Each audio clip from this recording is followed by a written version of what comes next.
Campos! Em clima de guerra, estamos aqui para mais um episódio, porque, meu amigo Cardoso, o Marcelo Vinícius perdeu as estribeiras offline aqui, cara. Caraca, aí, na moral, o moleque já tava chorando sangue já, e aí, tipo assim, eu tava com a Tainá no chat assim, olha lá, kkkk, fico puto.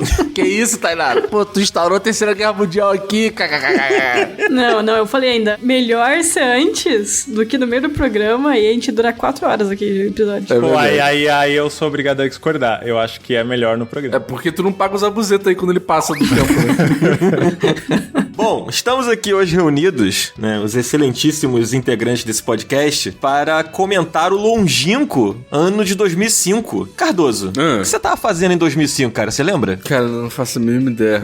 Eu realmente não faço a mínima ideia. Eu acho que eu era... Nem por série da escola, assim? Eu acho que eu tava entrando no ensino médio nessa época. Um jovem menino, né? É. Tava feliz entrando no ensino médio, cara? Não.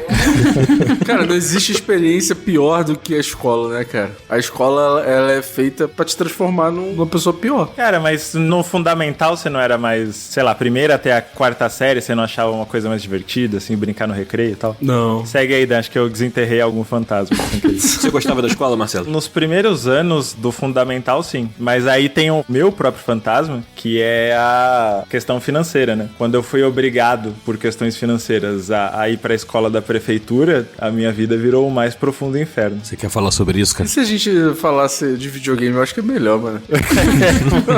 Mas, ó, eu sei o que eu tava fazendo em 2005. Eu tava fazendo o terceiro ano do ensino médio pela segunda vez. E aí entra uma coisa que não é um bom exemplo que se falar, mas eu gostei de ter repetido de ano. Eu acho que essa segunda vez que eu fiz o terceiro foi bem divertido. É que aí tu ficou mais inteligente do que a galera e ganhava as discussões, né? Era isso, né? Acho que era. Caraca, falou que hoje em dia tu é burro e não consegue ganhar uma discussão, velho. Caralho, eu não deixava. Brincadeira, Marcelo, brincadeira. Eu não deixava. Cara, pior que na segunda vez que fiz o terceiro, meu cérebro tava totalmente deteriorado. É exatamente o contrário. Eu já tinha desencanado completamente. Eu nem sei como que eu passei de ano. Era pra eu ter repetido uma segunda vez. E eu acho que isso só deixou tudo pior. Fora o uso de substâncias ilícitas, álcool, GameCube. Das drogas, a pior de todas, né? Essa daí. É, essa foi a que me trouxe. Inclusive, foi a droga que me trouxe a essa vida. De falar de videogame, escrever. Porra, GameCube foi um erro. Caraca, que lástima na vida do adulto. E você, Tainá, o que você tava fazendo? Eu ia falar exatamente isso. E você, Tainá? Então, agora eu tô me sentindo muito nova, né? Porque eles estavam tudo já em ensino médio e eu tava no fundamental ainda. Eu era uma criança. E tava comendo areia ainda. Ficava jogando videogame em casa, odiava a escola também. E basicamente isso, mas eu ainda era criança. Porra, mó paz. Sim, era só literalmente jogar videogame de tarde e aturar a escola de manhã. Boa. Acho que a gente tem 10 anos de diferença, né? Engraçado como depois dos 30 meio que foda-se, mas na adolescência é isso. Com 10 anos a pessoa já tá indo prestar vestibular e a outra tá brincando com esconde-esconde. Sim. Total. E você, Daniel, você já tava começando a namorar a Thaís nessa época? Não, 2005 não. Tava bem distante de conhecer a Thaís. Foi 2006, né? É, 2007. Sacanagem. Não, só pra quem não sabe a piada, o Daniel, ele namora a senhora Jagadã há 15 anos já, 14 anos. Quase 15 anos. É. Ah lá. A vida. Mas, engraçado, diferente de vocês, eu gostava da escola. Assim, eu tive uns momentos de revolta com a escola, parecidos com o que o Marcelo passou, assim, de troca de escola por conta de grana. Mas, no geral, assim, tipo, principalmente o meu ensino médio, que normalmente é uma época muito ruim, né, assim, que a adolescência é uma merda, mas foi onde eu conheci os amigos que ainda são meus amigos, assim, sabe? Pessoas que eu levei pra vida, assim. E era legal estar com essas pessoas sempre perto ali. Eu não ligava pra porra nenhuma na escola. Enfim, tinha seus problemas, mas eu gostava no geral, assim. Eu me divertia com a escola. Fazia muita merda na escola, não recomendo ser como eu era, não. Mas eu me divertia. Eu fazia muita merda na escola também. Era muito triste. Cara, eu fazia muita merda na escola, cara. Acho que a gente podia fazer um sem pauta um dia de tempos de escola aí pra contar as nossas histórias horríveis. Acho que a única pessoa da equipe que deve ter um passado escolar comportado é a Tainá, né? Ah, sim. É que assim, eu sou uma pessoa LGBT que fiquei muito tempo, né, lutando com isso. Então, o período da escola, principalmente, foi muito difícil, assim, por conta disso. Então, pouquíssimas amizades eu tenho ainda dessa época. Eu era muito quieta da minha reservada e só queria mesmo realmente só ficar na minha, sabe? E eu sinto que minha vida, ela só começou depois que acabou a escola. Isso é meio bizarro até. Porque minha vida, ela começou quando eu comecei a fazer faculdade, porque eu já tava num momento muito melhor comigo mesma, assim. Então, a escola pra mim é um período meio dark, assim, da minha vida, mas eu era muito quieta na minha, eu era de boas. Justo. É curioso que eu tenho um grande amigo, que por acaso o apelido dele é Tuba, não é meme, mas é o Rafael, o nome dele. Ele tem um relato muito parecido. Ele diz que ele deu reset na vida dele quando ele saiu da escola. Que ele entrou na universidade e aí ele pôde meio que ser o que ele era de verdade e tal, assim. Um relato bem parecido, assim. Aí tem tudo a ver com o gancho do episódio. Esse ser quem você é de verdade depois do ensino médio, pra mim foi me assumir como alguém que, cara, quer ficar vendo anime e jogando videogame. Isso veio depois da escola. Os amigos que eu tinha no ensino médio era a galera mais descoladona, maluca. Acabou isso, eu falei, velho, meu negócio é Nintendo. Sumam todos da minha vida. Bom, tá aí. Esse foi o ano de 2005.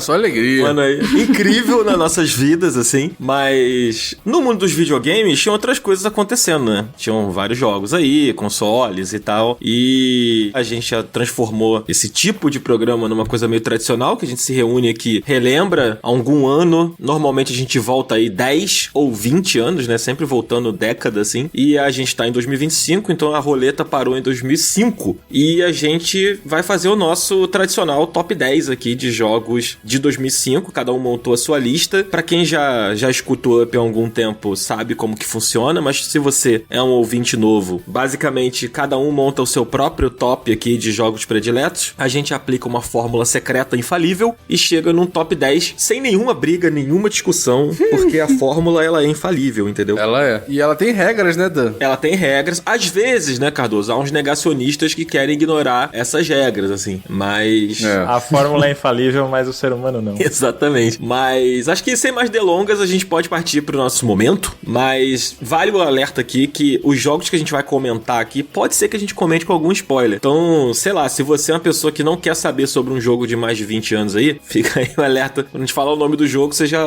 fica meio com a orelha em pé aí. Exato. Mas lembrando aqui, Dan, as regras, não vale na nossa lista aqui remaster, portes, relançamentos, atualizações ou DLC e jogos que não sejam de 2005 em geral. Então vamos dar um exemplo assim, por exemplo, não vale Ace Attorney Chronicles, que foi relançado pro ocidente em 2005, mas já era um jogo que já tinha sido lançado em 2001. Eu só pensei nesse exemplo mesmo. Pô, mas não é o Chronicles é o de 2021.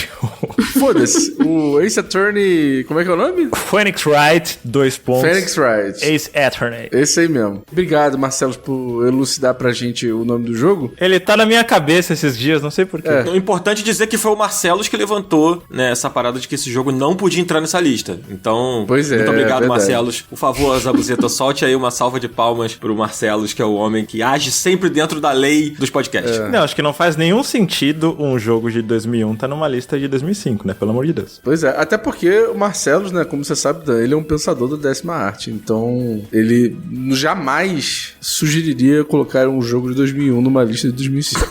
Exatamente. Então, por favor, Zabuzeta, solta aí... Marcelos, qual música você quer ouvir em sua homenagem aí, cara? A música que você quiser, vai. Escolhe você. Lembrando que não pode música. Não pode música porque senão a gente toma direito autoral. Então, Marcelos, Não, canta aí sim. a música que você quer que toque. Canta aí. Põe a música de Objection de Ace Attorney que é...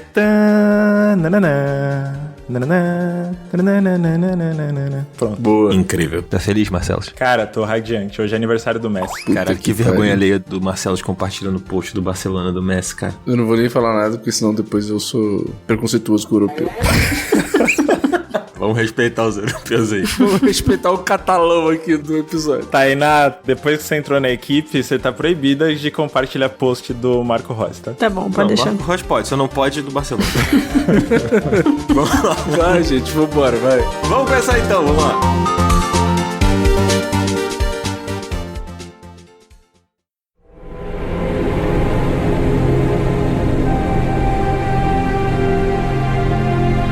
Então tá, 2005, vamos começar o nosso top 10 aqui, sem enrolar. A gente vai abrir com um jogo que tá aí muito bem ranqueado na lista da Tainá. E eu acho que só a Tainá jogou. Então ela vai ter muito o que falar sobre esse jogo incrível, pra você ver como a fórmula é infalível, que é o... Qual jogo, Tainá? Que é o nosso 10º lugar aqui do Up? Pô, primeiramente queria só dizer que eu tô muito orgulhosa de ter trazido esse jogo e ele tá em 10º lugar, que é o Call of Cthulhu Dark Corners of the Earth. Esse jogo, eu joguei ele a primeira vez ano passado, porque quando ele foi lançado com muitos bugs, muitos crashes, que basicamente impediam o seu progresso. Tinha muitos bugs que impediam você de zerar o jogo. Então ele não teve uma boa recepção no lançamento. Só que, felizmente, rolaram outras versões que eles lançaram e tudo mais, com patches e essas coisas de correção, mod e tal. E hoje em dia o jogo está jogável. E ele é um jogo muito da hora, porque ele, pra mim, o que resume ele é que ele parece um episódio de Twilight Zone, aquela série de sci-fi super clássica, porque ele é um jogo de terror com uma pegada forte sci-fi, que ele é inspirado no conto do H.P. Lovecraft, que é o A Sombra sobre Innsmouth. Basicamente, no jogo, você é um detetive que você precisa investigar um culto que se instalou numa cidade e começou a fazer os habitantes ficarem meio esquisitos, agindo de uma forma meio estranha. E aí acaba envolvendo uns elementos paranormais e tal. E aí, claro, né, muito monstro com tentáculo e tudo mais, aquela parada básica de terror cósmico. E acaba virando uma bad trip muito, muito doida. E é um jogo que mistura elementos de point and click e FPS. Então, pra mim, ele é uma mistura muito bizarra. Eu acho que combina muito com o conceito dele de maluquice, de terror cósmico e tudo mais. E, cara, é um jogo assim que eu joguei no ano passado. Me apaixonei completamente. O jogo é de 2005. E vejo muitas pessoas citando ele quando fala sobre jogos de terror cósmico, porque ele acabou meio que virando um clássico cult underground ali da galera que gosta de terror. Quando eu fui pesquisar os jogos de 2005 e esse jogo tava lá, eu quase chorei de emoção, porque eu adoro esse jogo. Eu acho que ele é muito único, assim. Ele não é o jogo, né, tradicional que a gente vai jogar e achar ele, tipo, incrível. Na verdade, ele tem muitas falhas, mas eu acho que as falhas meio que tornam ele charmoso, sabe? Então é isso aí. Eu tô muito orgulhosa de trazer esse jogo, porque provavelmente é um dos meus jogos favoritos de terror cósmico. E eu acho ele super diferentão, assim. Eu diria até que ele lembra um pouco o Resident Evil, porque ele é em primeira pessoa. Só que ele é focado no mito do Cthulhu em vez de zumbi. Então, acho que isso descreve ele bem certo. Como que você jogou? Joguei no PC.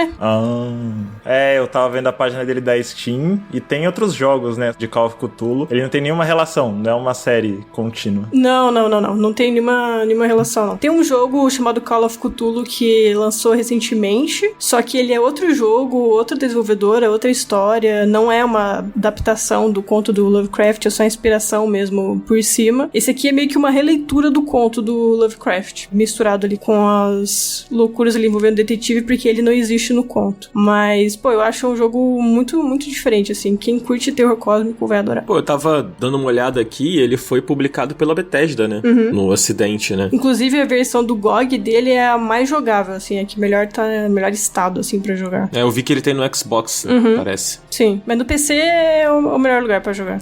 Como sempre. Fica aí, então, o nosso 10º lugar, Call of Cthulhu. É assim que fala, Cthulhu? Eu falo Cthulhu, não tem muita firula pra falar, não. Justo. Não sou perito, mas eu acho que esses nomes malucos do Lovecraft, eles foram feitos justamente pra ser uma coisa esquisita dentro da linguagem, assim, né? Uma coisa meio incompreensível. Faz sentido. Eu acho que cada pessoa falar de um jeito meio que é parte da brisa. Pô, achei sensacional. Achei legal que tem como jogar, né? Esses jogos dessa época, assim, ainda mais os mais obscuros, normalmente é difícil, né? Você conseguir achar uma versão que você consiga jogar maneiro hoje, mesmo no PC, assim.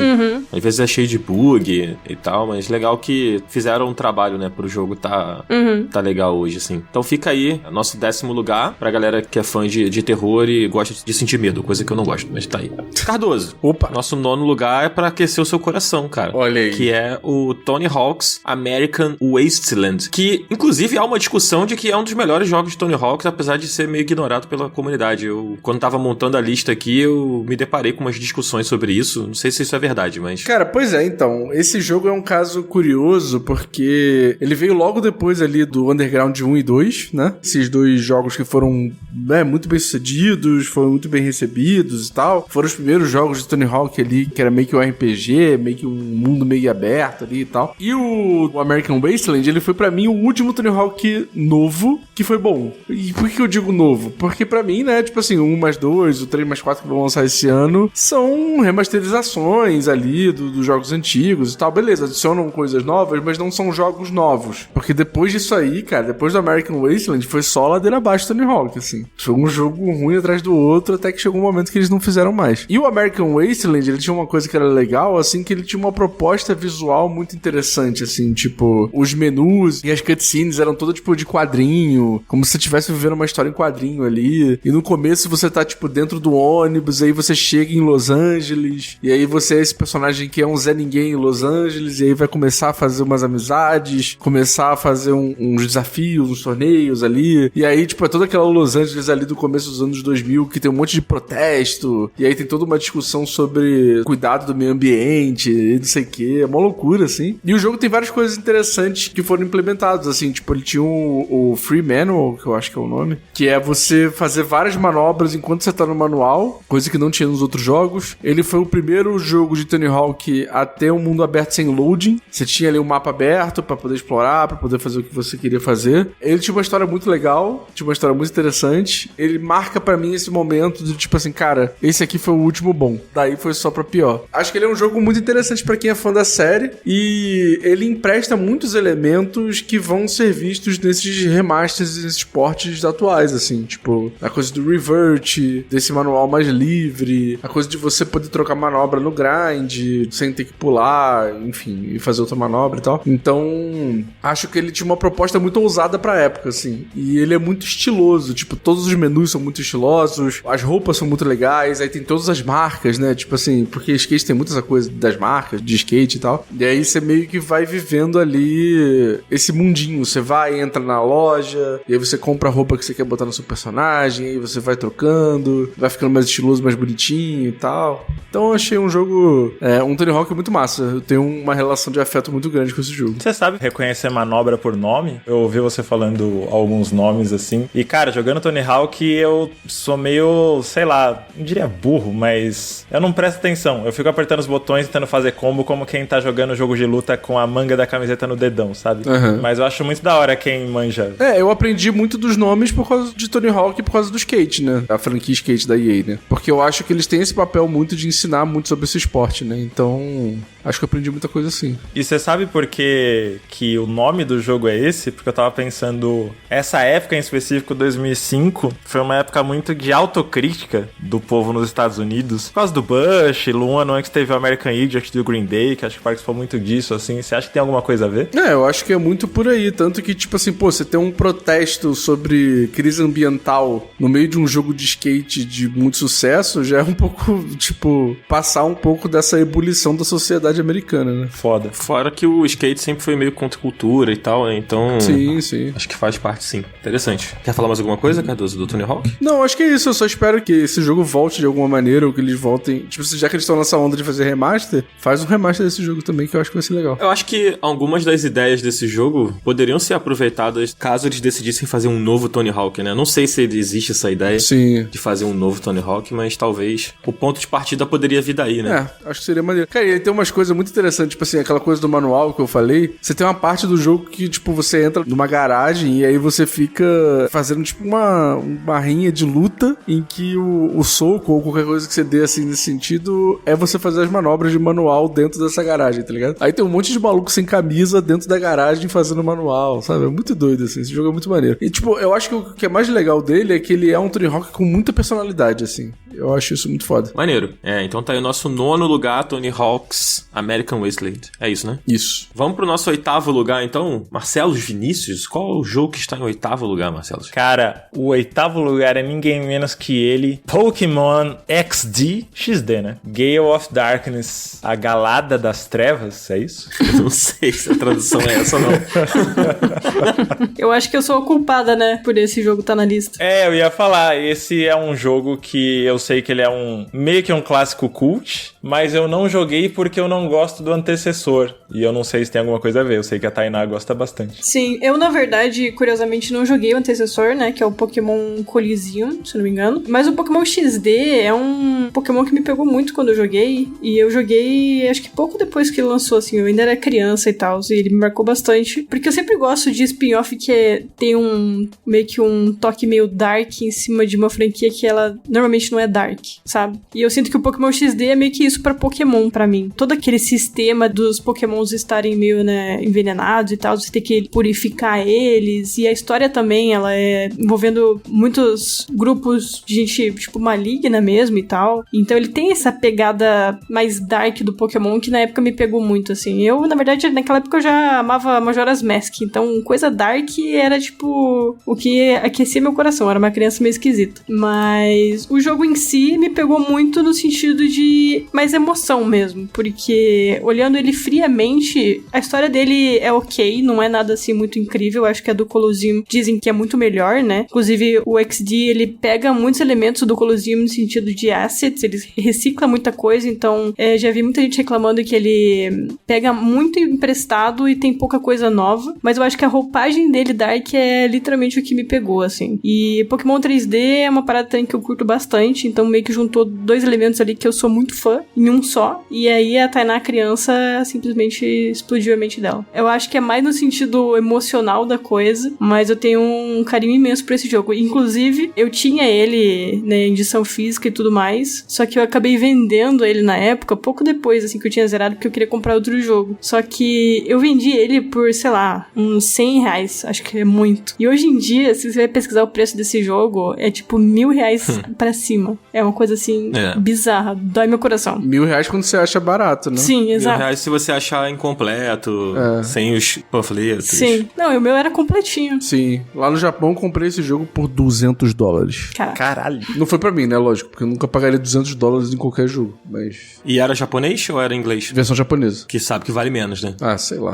A versão japonesa sempre vale menos do que a americana. Era japonesa? Não, acho que era sim. Mas a americana tá valendo mais do que isso, não tá hoje em dia? A americana vale mais, sempre. Qualquer Pokémon em inglês vale mais do que o japonês. Eu tenho a Gale of Darkness aqui no plástico, bem bonitinho. No plástico? Uhum. Ô, louco. Guardadinho aqui. E a Colosseum? Eu tenho ela, mas não tenho... Não tão conservado, não tá completinho, bonitinho, não. A caixa tá até meio castigada, assim. O Gale of Darkness é um jogo que eu tenho a recordação um pouco diferente da Tainá, assim. Tipo, ela claramente tem um sentimento aí em torno do jogo. E o que eu sinto por ele é um pouco de frustração, assim, sabe? Porque ele era o primeiro... Na verdade, não o primeiro, mas ele foi o último RPG de Pokémon feito em consoles, assim. E eu lembro que quando eu peguei ele pra jogar, Pokémon, no caso, RPG, né? Não tipo Pokémon Stadium e spin-offs no geral. Eu lembro quando eu peguei ele pra jogar, eu peguei ele com a expectativa de, tipo assim, cara, ele vai ser um Pokémon igual os do DS, do Advance, sei lá. Só que, porra, em proporções colossais, assim. E não era, né? Tipo assim, ele é um jogo bem simples até, em termos de estrutura e história, assim. E ele promete várias coisas legais e que ficaram presas nele, porque eu acho que ele meio que flopou um pouco, assim. Até entre a comunidade, eu acho que a galera não lembra dele com muito carinho, assim. Eu acho que hoje mais como um resgate histórico, né? No Direct do Switch 2, eu vi bastante gente comemorando justamente a possibilidade desses jogos voltarem no Nintendo Online. Mas eu acho que também que existe uma coisa de, tipo, muita gente não teve a oportunidade de jogar direito, assim, né? Por exemplo, o Zelda, né? Os Zeldas, eles foram relançados em outros consoles, né? O Wind Waker teve no Wii U, dava pra você jogar no Wii, né? Porque tinha retrocompatibilidade e tal ali. Mas o Pokémon era um jogo meio obscuro ali, né? Acho que muita gente nem conhecia e tal. Depois acabou caindo na boca do povo, assim. Mas acho que é um jogo meio esquecido, assim. E eu lembro que eu fiquei um pouco frustrado na época quando eu joguei. Eu não joguei ele na época do lançamento, joguei ele um pouco depois, assim. Bem depois, na verdade. E eu fiquei meio frustrado. Tipo, poxa, não é tão legal quanto eu achava que ele seria, sabe? Mas eu acho uma pena que as coisas que ele faz bem ficaram nele, né? Tipo, não serviram de herança pra nada, assim. Tipo, por exemplo, o Lugia, que tá na capa, né? Que é o Lugia... É Dark Lugia? Shadow Lugia. Shadow Lugia, é. O Shadow Lugia, ele nunca apareceu em outro jogo. Tipo, nem como homenagem, nem como skin, nada. Tipo, ele ficou pra sempre ali nesse jogo. É como se a Nintendo tivesse meio que enterrado, sabe? Tipo assim, tudo que a gente fez nesse jogo aí não deu muito certo, deixa quieto, sabe? Tipo, deixa pra lá. E eu acho tão maneiro o visual do Shadow Lugia, assim, é tão estiloso, tão bonito. E tão diferente essa ideia do Pokémon ser mal e ser sombrio. É uma pena que ficou pra trás, assim. Tem os Pokémon Shadow no Pokémon GO, né? Tá aí agora que você tá falando isso. O Shadow Lugia nem no Pokémon GO, né? Ele apareceu tem pouco tempo. Eu falei que ele nunca mais apareceu de novo e eu tô lembrando vagamente de alguma coisa relacionada ao Pokémon GO. Você falou... Não, teve sim. Teve sim. Lugia Sombroso. Teve sim. Ah, olha só. Eu entrei na Bulbapedia, outra aparição dele, fora dos videogames, é no Trading Card. No Trading Card eu tô ligado. Inclusive eu tenho a carta promocional do Pokémon XD. Eu acho que quem fazia a pré-venda ganhava ganhava a carta. Aí ela tem um símbolozinho do jogo, assim, na imagem. Enfim. Tá aí, nosso 8º lugar, Pokémon XD, Gale of Darkness. Jogo do coração da Tainá aí. E só um complemento rapidinho.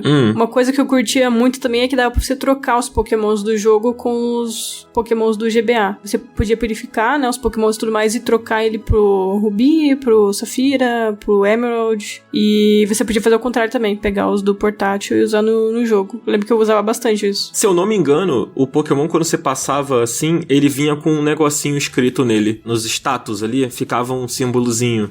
E aí tem os fanzaços de Pokémon, assim, que tem esse lance de levar os Pokémons de um jogo antigo pros jogos modernos, né? E aí, por exemplo, tem como você, sei lá, ter o Charizard do Pokémon Red, que ele tinha um movimento que ele só aprendia no Pokémon Red. E aí a pessoa vai, pega no Pokémon Red, passa pro Pokémon Cristal, passa pro não sei o quê, e aí vai passando de jogo em jogo até chegar no Pokémon Scarlet e Violet, um Charizard com um movimento exclusivo, sabe? E aí, se eu não me engano, tem algum símbolo, alguma coisa do Pokémon que era do Pokémon XD, e essa galera que é, tipo, fã, assim, vai atrás desses Pokémon, sabe? Porque hoje, pra você ter, é bem complicado, né? Tipo, você tem que ter aí os acessórios originais e tal. Gente, no meio da gravação, me interessei, vocês estavam falando do Shadow Lugia, fui fuçar aqui. Acabei de descobrir uma coisa muito massa, o Cardoso vai gostar também. Quem fez o design do Shadow Lugia foi o James Turner, do Pluxquire. Olha aí. Ele trabalhava nessa época na Genial Sonorite. Ele ajudou com efeitos de batalha de câmera e cutscenes no Colosseum, mas no Gale of Darkness ele trabalhou também, passou a trabalhar também em design. Acho que foi o primeiro Pokémon que ele desenvolveu. Acho que não foi o primeiro que ele desenvolveu, ou talvez tenha sido. É verdade, acho que faz sentido. Porque ele só foi pra Game Freak depois, né? Aí, nesse caso, ele trabalhou meio que como um profissional de fora, né? Assim. Freelance. Exatamente. Acho que o primeiro Pokémon que ele já tava na Game Freak foi o Black White. Foi.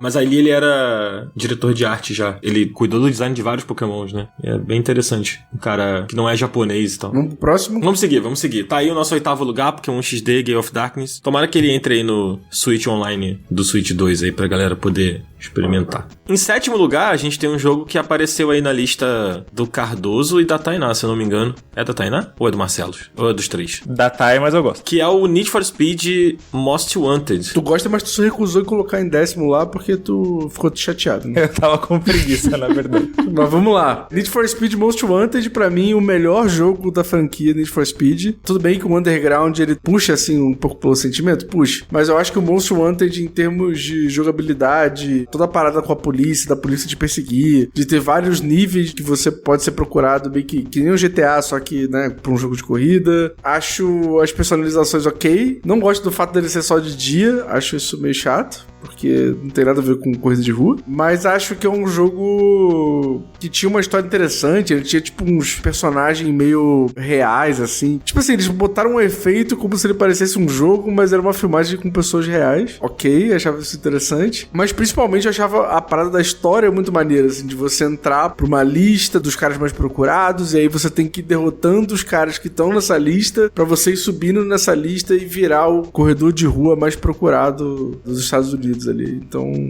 acho que é um jogo muito interessante e muito querido por muitas pessoas. Normalmente as pessoas ficam entre ele e o Hot Pursuit, né? Eu acho que o meu favorito é o Hot, mas... Pô, esse lance que você falou do ranking é bem anime de esporte, assim, né? De você estabelecendo rivais, acho que deixa a disputa com outro engajamento, outra emoção. Total. Sim, a minha experiência com ele também é muito da parte mais da emoção ali. Na verdade, eu acho que é o único Need for Speed que eu joguei do início ao fim. E provavelmente um dos primeiros jogos de corrida ali que eu joguei. Joguei ainda quando eu era criança e era numa época que eu ia muito em locadora. E eu alugava muito, né, um jogo tipo por uma semana, enterrava no jogo e até zerar. Bom demais. E aí eu lembro que o Need for Speed era um jogo que eu não conseguia só pegar numa semana e já zerar e pronto. Eu tinha que ir lá várias vezes locar ele, porque eu nunca conseguia passar tão rápido. E na mesma época também tinha muita gente na locadora fazendo a mesma coisa. Tinha mais de um Need for Speed lá pra alocar. E daí, muitas das vezes que eu ia, eu encontrava outras pessoas que também estavam jogando e a gente compartilhava a experiência do tipo, eu ganhei desse fulano, ganhei o carro dele que faz isso e é bom contra outro corredor. Então era muito daquela experiência assim, já de você passar dica e pra alguém no meio de uma locadora, assim. Então eu tenho muitas lembranças, assim, de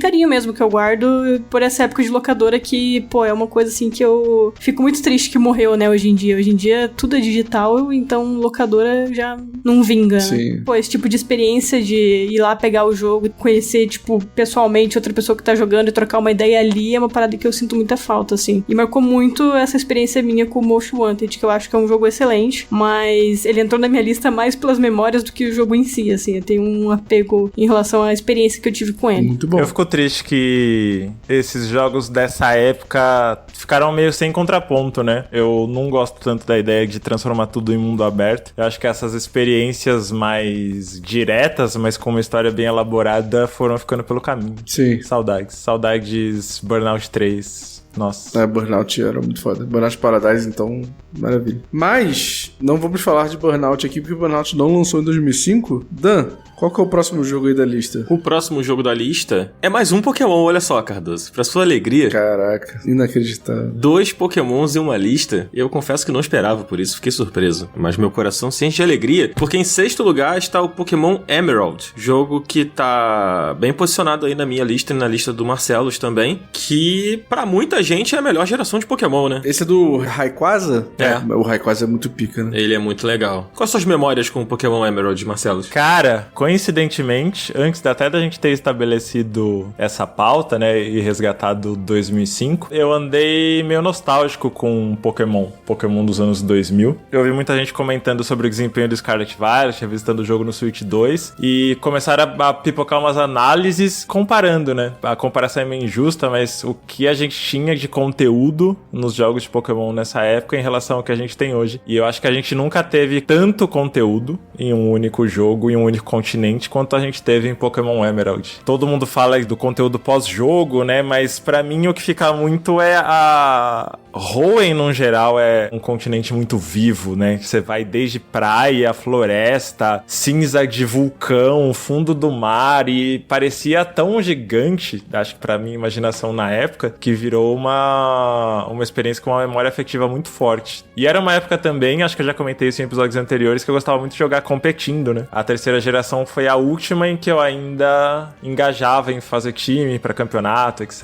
A partir do DS eu parei. Mas também marcou muito essa época da minha vida de Cabo Game Link, tinha 2 amigos que faziam isso comigo, né? Mas quando você ia pra campeonato, parar em praças de alimentação de shopping pra batalhar, ou achar um cantinho em algum evento que tava rolando esse tipo de coisa. Nossa, bons tempos, saudades. Eu gosto muito do Black White, do Diamond Pearl, mas acho que eles foram uma atualização do que a gente já tava vendo em Ruby, Safira e Emerald. Pra mim, o melhor que a Game Freak conseguiu apresentar, tecnicamente, um jogo em relação ao que você tinha de hardware, né, na época, das possibilidades daquele momento, tá em Pokémon Emerald. Não sei se você concorda, né? Cara, acho que tudo que você falou eu concordo, sim. Não sei se essa geração é a minha predileta, não sei, mas olhando em retrospecto, assim, né, tipo, o que Pokémon fazia bem no passado, eu acho que no Game Boy Advance, até o Game Boy Advance, é fato que os jogos de Pokémon eram tranquilamente os melhores jogos do console, assim, até o Game Boy Advance. Tinham outros jogos muito bons, que você pode colocar no mesmo patamar ali, mas quando você ia falar assim,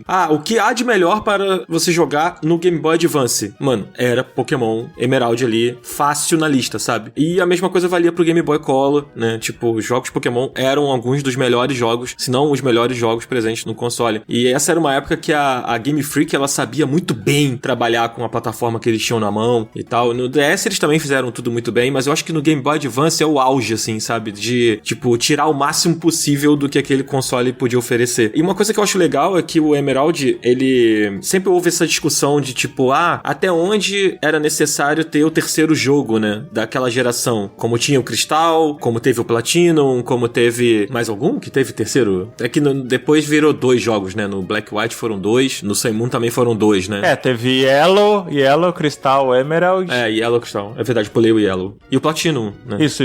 E esse aqui, no caso do Emerald, né? Eu acho que ele acertava muito na forma como ele expandia o universo. E, tipo, do quem jogou o Ruby e Safira, né? Lembra que você tinha, em cada versão, você tinha meio que uma história. Porque o time inimigo era diferente, né? A galera que você enfrentava no Ruby era com uma mentalidade, com uma personalidade. E a galera que você enfrentava no Safira era diferente. E no no Emerald, eles juntavam esses dois times, então você meio que enfrentava os dois. Então era realmente, assim, uma expansão de história, né? De possibilidades ali. Isso era muito maneiro. E o Emerald, você fala do pós-game, né, Marcelo, que você comentou. Cara, a adição da Battle Frontier, pra mim, é uma das coisas mais incríveis, assim, que o jogo trazia. Porque era um pós-game muito desafiador e muito legal de jogar, assim. Então, fazia sentido você terminar o jogo e querer continuar jogando, sabe? Não só porque, tem uns Pokémons extras pra capturar, mas porque o jogo fazia você ficar lá dentro. Eu lembro que o Pokémon Red e Blue, eu terminava o jogo e eu recomeçava, sabe? Nessa época do GBA, eu terminava o jogo e eu não ia apagar o meu save. Agora eu ia me preparar pra jogar o pós-game. Então eu nunca apaguei o meu save, sabe? Tipo, ficou pra sempre lá aquele save porque dava pena,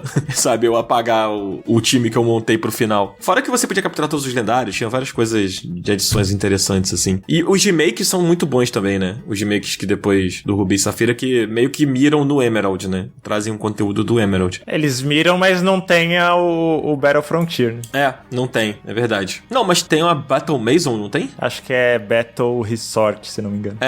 O princípio é mais ou menos o mesmo, assim, né? Talvez não tão legal quanto. Eu lembro de uma entrevista, esqueci o nome do cidadão, mas foi perguntado, né, por que não tinha a Battle Frontier nos remakes, exatamente como era, e a resposta me deixou tão puto que eu peguei até ranço, assim, que ele comentou alguma coisa como... Hoje em dia tem tanto estímulo, smartphone, não sei o que, ninguém ia ficar tanto tempo num jogo só, investindo o tempo que vocês dedicavam na época no Battle Frontier. Eu falei, cara, que bosta. Você jamais esteve tão enganado.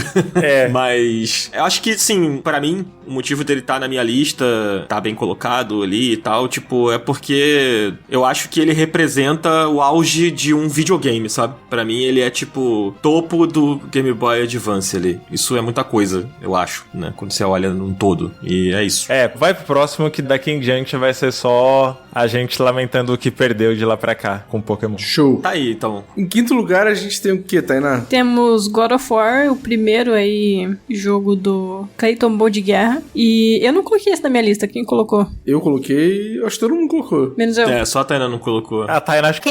Quem foi o animal? Eu não tenho culpa. Colocou essa merda desse jogo.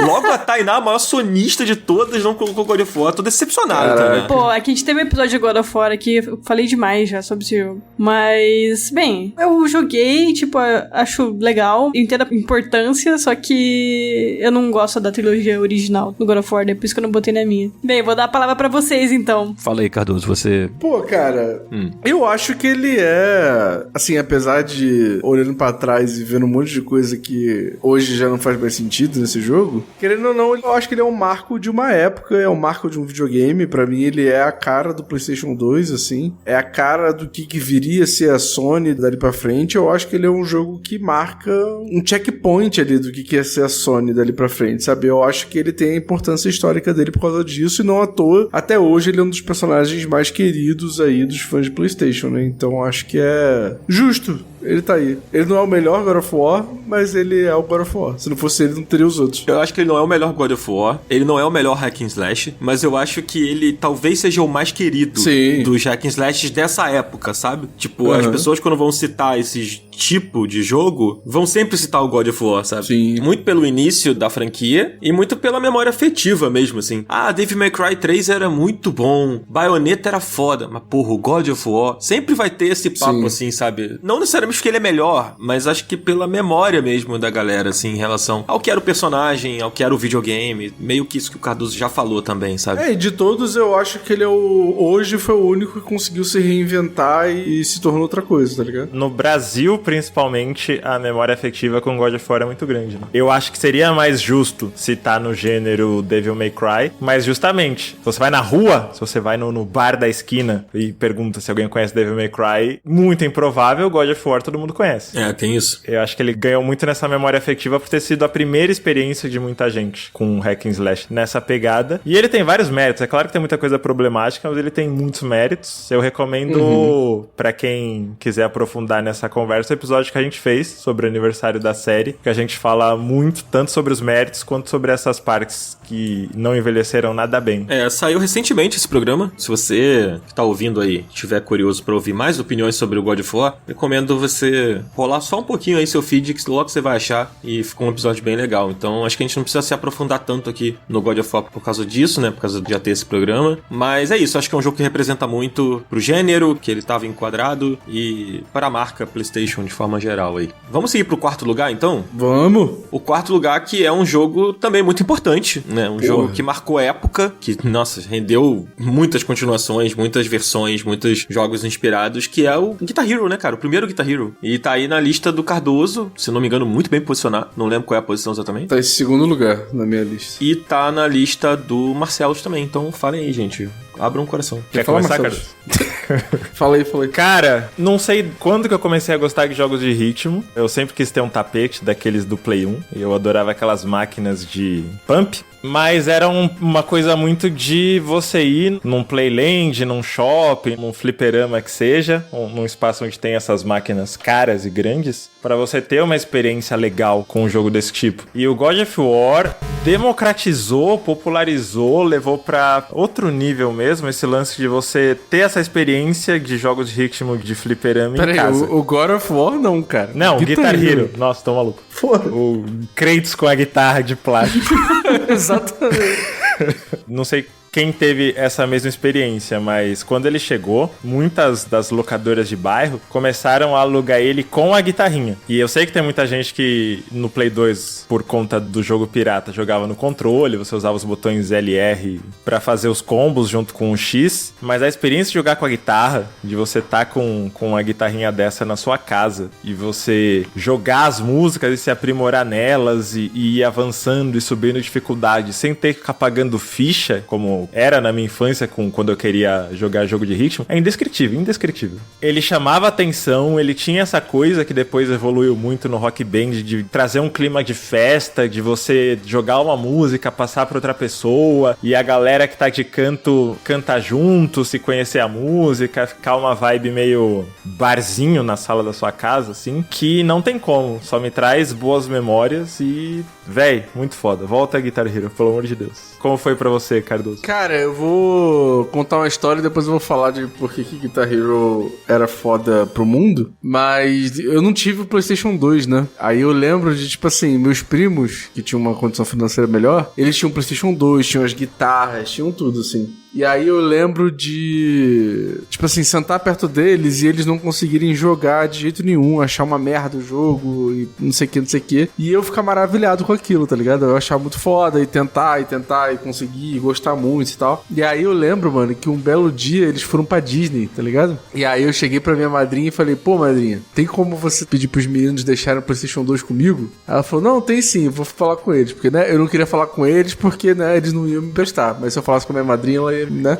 Ela não ia ligar. Fazer o meio de campo. E aí, eles ficaram um mês na Disney, porque na época da Dilma era muito difícil pros Estados Unidos e ir pra Disney e tal. E aí, cara, eu fiquei um mês jogando Guitar Hero. E eu fui uma pessoa muito feliz nesse mês. Porque, cara, o Guitar Hero, a parada dele é que, tipo assim, você pode jogar ele casualmente só pra tocar as músicas e ser feliz e, tipo, achar que você é um rockstar e tal, que é muito maneiro. Mas ele tem a parada de você, tipo assim, ir melhorando até você ficar alucinado. E aquilo ser, tipo, uma experiência muito foda. Então, tipo, você tem como ficar melhor e ir melhorando no Guitar Hero ao ponto de você virar um pro player de Guitar Hero, tá ligado? E eu acho que ele foi o primeiro jogo pra mim que abriu minha mente pra isso, de tipo assim, caraca, eu posso ser melhor que qualquer pessoa aqui nesse jogo, eu posso, tá ligado? Tipo, tocar Through the Fires and Flames aqui no Extreme e ser incrível e meus primos nunca vão conseguir, sabe? E ele tem um lance meio Tetris Effect também, né? De você continuar vendo as notas descendo quando você não tá jogando. Sim. Não, ele é totalmente isso, assim. E, cara, se a gente for olhar pro Guitar Hero 1 como uma forma de muitas pessoas conhecerem algumas bandas, ele tem esse papel também, né? Tipo, o papel que o Tony Hawk fez pra mim. Porra, você tem, tipo, Ozzy Osbourne, Audioslave, Red Hot Chili Peppers, tem Ramones, tem Queens of Stone Age, que tava estourado na época, tem Incubus, tem Megadeth, tem Franz Ferdinand, tem uma porrada de banda muito foda. Pô, fora as versões, né, que depois o jogo recebeu, o Rock Band também teve isso, né? A gente cita o Rock Band, mas tudo saiu do Guitar Hero, né? Uhum. Que era, tipo, a versão Aerosmith, e aí era, tipo, focado no Aerosmith, a versão do Green Day. Sim. Fora a clássica versão dos Beatles, né? Do Rock Band, né? Que foi Cara, uma febre, né? Eu tenho uma história sobre isso, mas eu não vou contar hoje. Vou deixar pra contar isso em outro programa. Tá bom. Sobre o Guitar Hero, assim, eu não vou me alongar. Eu acho que eu já contei isso em algum momento aqui da história do Up, mas eu era um adolescente babaca, né? Uhum. Eu tinha banda. É só quando você era adolescente. Hoje em dia eu sou só babaca com Marcelo Vinícius. Mas eu era um adolescente muito babaca, então tinha aquela coisa de, porra, pra que eu vou jogar guitarra num videogame se eu posso tocar guitarra de verdade?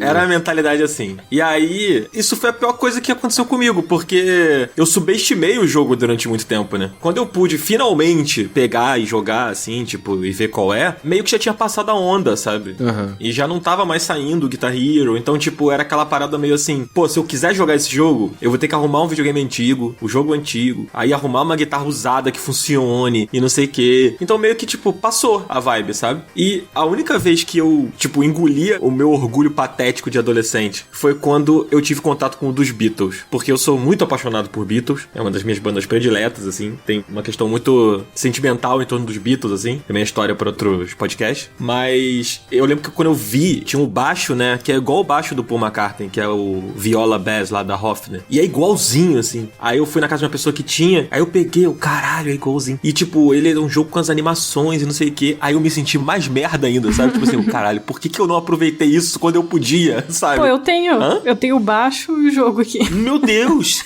Cara, porque não somos vizinhos. Porra, vamos. O Upcom em Curitiba vai ser absurdo. Caraca. Tu vai tancar o frio de Curitiba, Marcelo? Não precisa ser em junho, né? A gente pode ir em Vem no verão, vem no sabe? verão. Maravilhoso. Tá combinado, então. Eu tô mandando imagens do Jogadã músico aí pra vocês no... Não. Tá ligado? Cara, só duas coisas que o Dan me fez pensar. Uma é que nessa época, pode parecer estranho pra gente mais nova, mas nessa época você chegava em uma certa idade da sua vida e continuar jogando videogame era motivo de vergonha social.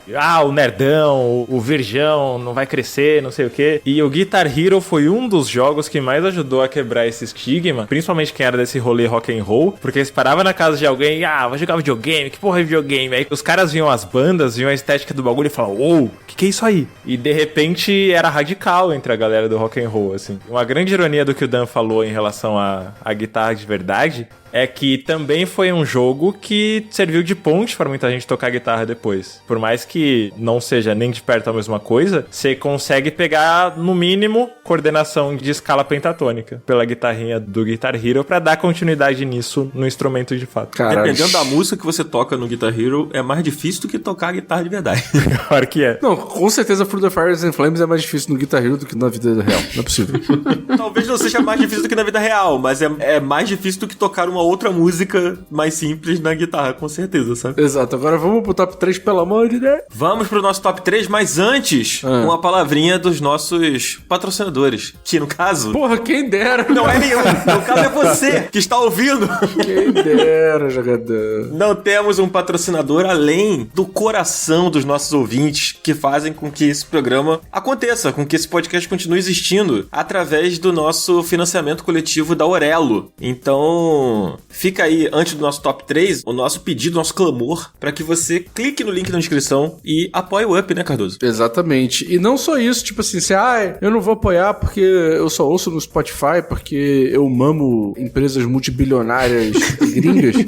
Não tem problema, você pode continuar mamando, porque você vai ter acesso aos programas que a gente nunca faz, por causa do Marcelos, no Spotify também, porque agora tem essa opção, você conecta a sua conta do Spotify lá no Orelo e aí você tem acesso aos programas exclusivos no Spotify. Então, fique à vontade. Pô, saiu? A Bethesda pateou já? O quê? Já dá pra fazer isso de fato? De ligar o Orelo com o Spotify? Eu tô por fora das novas. Pô, eu avisei isso no grupo já tem uns 4 meses, eu acho, por aí. Mágico. Tô muito emocionado. Pra tu ver como é que você não lê as coisas que eu mando lá. Mas eu tenho um pedido extra. Aproveitando, eu tive uma conversa com um morador do meu prédio, que era ouvinte do Jogabilidade, e ele me reconheceu porque ele já tinha me visto. E eu falei, não, mas eu tenho meu próprio podcast. Aí ele perguntou qual era, e isso foi uma conversa de elevador. Então, se você tá ouvindo Não interessa se você já apoia ou se você não tem como apoiar, fale do Up pras pessoas. Sem ninguém perguntar. Fala, você gosta de videogame? Pô, tem esse podcast aqui que é absurdo. Essa conversa de elevador me fez ver que muita gente do convívio dos nossos ouvintes pode estar interessada em ouvir também e nem sabe que o podcast existe. É verdade. E como é que era o nome do seu amigo, do seu vizinho? Luiz. Boa. Eu acho que era Luiz, eu já esqueci o nome dele. Mas ele mora aqui no primeiro andar. Um abraço pro Luiz. Marcelo é uma pessoa horrível, né? Não grava o nome das pessoas. Cara, mas você viu que eu botei ele numa armadilha, né? A ideia foi botar o Marcelo numa armadilha. Mas aí, a gente vai descobrir se a conversa rendeu mesmo. Ele, deixa um comentário aqui, Luiz. Você errou meu nome? Como assim? A gente mora no mesmo prédio. Pra ver se ele tá ouvindo o programa de verdade. Bota o endereço do Marcelo aí, ô. Ó o Doxy. Tá bom, vamos então pro nosso top 3, porque o tempo urge. Qual é o nosso terceiro lugar, Marcelo Vinícius? A medalha de bronze, o lugar mais baixo do pódio. Ah, pô, esqueci de fazer uma piada, fiquei muito triste. Vai. Pô, Guitar Hero é melhor do que God of War. E aí agora esse jogo vai ser melhor do que God of War. Só pra deixar a galera fã da Sony chateada. Tá bom. Exato. Marcelo, qual é o jogo que é melhor do que God of War, Marcelo? Cara, um jogo que é melhor que God of War, que não é misógino, que tem puzzles bem feitos. É ninguém menos que Mario Kart DS. Pra quem não sabe, significa Mario Kart Daniel Schettini. Exatamente. Caralho. Uma grande homenagem. Era o Mario Gotti, então. Foi que eu já trabalhava na Game Freak nessa época, fizeram a ponte lá, né? Já me colocaram conectado aí. Entendi. Mas o Mario Kart tá na lista de... Só não tá na do Cardoso, eu acho, né? É, eu não tive DS, então nunca joguei. Pô, uma grande lástima, Cardoso. Uma tristeza nas páginas da sua vida. Porque esse Mario Kart era muito legal, cara. Eu tenho grandes memórias com esse jogo, porque quando eu comprei o meu Nintendo DS, ele veio junto com o Mario Kart. Então eu comprei na época o DS pra jogar Pokémon, único e exclusivamente pra jogar Pokémon. Não me interessava por mais nada que tinha no console. Depois eu fui conhecer a biblioteca, mas o Mario Kart veio, né? Então eu falei, porra, tá aqui, né? Vamos jogar. Dá uma chance. É. E acabou que, tipo, eu me diverti muito. Eu adorei o Mario Kart DS. Ele é o primeiro Mario Kart com modo online, né? Eu lembro que meu primo tinha um DS, eu tinha uma prima que tinha também. Então a gente conseguia jogar e tal, o Mario Kart. E isso era muito incrível, assim, né? Pra época. E esse Mario Kart era muito legal, porque ele conseguia... Tipo, o do Game Boy Advance era legal também. Mas eu acho que esse do DS, ele era o que mais se aproximava da experiência do videogame de mesa, assim, sabe? Em termos de adrenalina, dos itens, dos personagens, a coisa de personagem secreto, não sei o que lá. Eu acho que ele fazia muito bem o que a franquia fazia de melhor, sabe? Enquanto eu acho que o do Game Boy Advance, ele era mais parecido com o que o Mario Kart fazia no Super Nintendo, assim, sabe? E esse já se aproximava mais dos Mario Kart mais modernos. Então, a memória que eu tenho desse jogo era de tipo, caramba, eu tô podendo jogar o Mario Kart que eu curtia jogar na minha casa, assim, com amigos, só que agora onde eu quiser jogar, sabe? Porque o DS era portátil, assim. E, nossa, esse jogo era muito, muito divertido. Maneiro. E ele tinha um modo LAN ou era modo só internet? Cara, eu acho que dava pra jogar, tipo aquele multiplayer local do DS, né? Que você sincava com o infravermelho e aí fazia aquela conexão que ficava conectados os DS um perto do outro. Eu acho que dava pra fazer isso. Sim, dá. Da hora. Cara, não apenas isso, mas essa é uma época que o DS até que ele ganhou um público forte no Brasil, porque era muito fácil você ter acesso a dezenas, centenas de jogos pelo flashcard, né? É verdade. Normalmente as pessoas usavam o R4. R4, né? É. Então, muita gente tinha o jogo, quando você tava, obviamente, em um espaço propício pra isso. Mas quem não tinha, existia a função do DS de download play. Eu entrei no Senai em 2007 e fiquei até 2009. Muita gente nessa época, não só da minha sala, mas no geral, tinha algumas pessoas que tinham DS. E bastava uma pessoa ter um Mario Kart pra gente perder a vida jogando, porque os outros baixavam ali, né, a ROMzinha de download play. E a única limitação que tinha quando você não tinha o jogo no seu console era que você jogava com Shy Guys, em vez de escolher o seu personagem livremente. Então ele era muito acessível pra multiplayer em pausa de trabalho, pausa de aula, coisas desse tipo, assim. Nossa, grande época. Então bastava uma pessoa ter o DS que as outras conseguiam jogar. Tipo o que a Nintendo tá meio que fazendo agora, né? Isso. É tipo o que o It Takes Two faz também, né? Pô, legal demais. Pô, era absurdo, hein? E tinha esse lance do... Quem não tinha o jogo virava Shy Guy com várias cores. E eu era uma pessoa que por muito tempo eu não tinha. E eu peguei o hábito de escolher o Shy Guy nos Mario Karts posteriores por causa disso. Porque por muito tempo era só ele. Inclusive o Shy Guy, a estreia do Shy Guy no Mario Kart é aí, né? Se eu não me engano. Como selecionava? Que legal. Mas fala aí, Tainá. Ele tá na sua lista também. Não, pior que a minha experiência foi literalmente a mesma que de vocês. Foi muito de pegar o Mario Kart com a roupagem moderna, só que muito mais acessível, né? E, pô, era literalmente toda festa de aniversário, qualquer reunião de amigo, todo mundo já ligava ali o DS e e começava a jogar na mesma hora ali. E também eu sinto que foi o primeiro Mario Kart que eu realmente fiquei muito boa e eu jogava muito online, tipo, muito, muito online. E aí eu comecei a virar aqueles jogadores extremamente viciados que eles fazem o drift o tempo inteiro e ele faz aquele boostzinho o tempo todo. Eu era literalmente esse tipo de jogador, assim, eu era muito irritante jogando junto. O drift você consegue fazer não só na curva, você consegue fazer na reta também. E quando você pega esse jeitinho de fazer, nossa, fica impossível de jogar contra. Eles chamavam de snaking, né? Que é meio que um zigue-zague. Isso. E aí eu aprendi porque pegava muito jogador japonês no servidor e eles faziam isso direto. Então pra você tentar bater de frente com eles, você tinha que fazer isso. E aí eu lembro que eu tentei e uma época eu consegui e era literalmente eu e os japoneses lá, tipo pau a pau assim, jogando e eu ganhava bastante e pô, foi literalmente o primeiro Mario Kart assim que eu realmente me senti muito boa e eu era extremamente viciada assim. Infelizmente eu queria muito saber quantas horas eu tenho nele porque, pô, eu levava ele em tudo quanto era lugar. E qualquer oportunidade eu abria e jogava uma partida, assim. Eu tenho muita, muita hora desse jogo. Eu queria muito saber quantas que foram ao todo, assim. Talvez ele seja o meu Mario Kart favorito por conta disso. Ficando meio que empatado com o Double Dash do GameCube, que eu gosto muito também. Mas, pô, esse Mario Kart do DS tem um cantinho especial no meu coração, assim.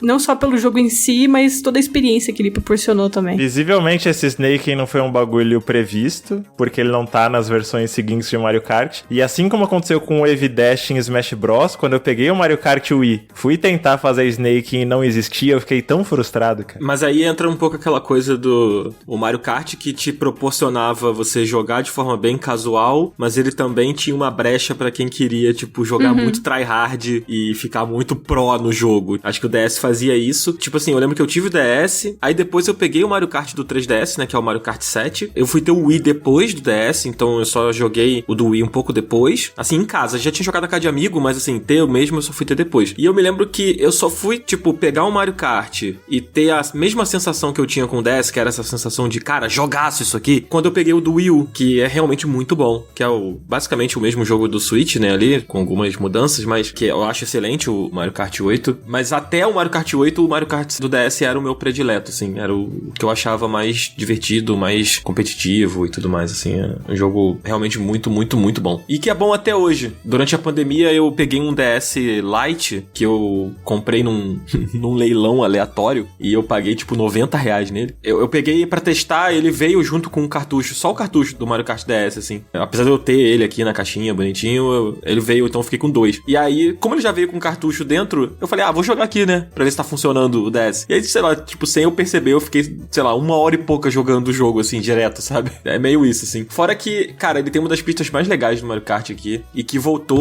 nesse do Switch, que é aquela Waluigi Pinball. Essa pista é incrível, assim, é muito maneira. Eu adoro essa pista. Boa. Vamos pro próximo? Pô, vamos. Pergunta pra Tainá. Qual é o próximo, Tainá? Qual o próximo? O jogo favorito dela.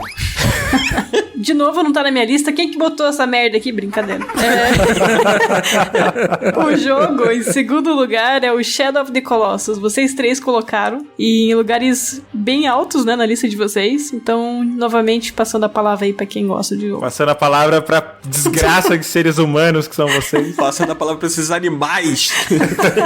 Exato. Olha, a Tainá está errada de não ter colocado esse jogo na lista, que é nada mais nada menos que Shadow of the Colossus, clássico aí do PlayStation 2, que tá... Deixa eu ver aqui na lista de vocês. Pô, é o primeiro? É o primeiro da lista do Cardoso. Pô, então fala aí, cara. Não, eu vou deixar vocês falarem, porque o meu é outra coisa. Bom, eu já falei aqui da faca de Horácio, né? Eu não sei se tenho muito... Caralho. Da o quê? Da faca de Horácio. Que porra é essa, cara? Fala da faca de Horácio, Marcelo. Eu vou fingir que você nunca falou sobre isso, vai. Basicamente, eu não conhecia esse jogo. Eu fui na casa de uns amigos, e amigos inclusive que eu fiz em locadora, na zona norte de São Paulo, saudosa World Games. Aliás, saudosa não, porque é a única locadora que ainda está aberta em São Paulo. E fui na casa dos moleques, e aí eles falaram: Meu, você tem que ver esse jogo aqui. O bagulho parece um filme, não sei o que e tal. E era Shadow of the Colossus. Caralho, era o Bossa que tava te apresentando o Shadow of the Colossus. Puta jogo foda. Ô, meu, você tem que curtir esse jogo aqui, mano. Ô, meu, ó case, meu.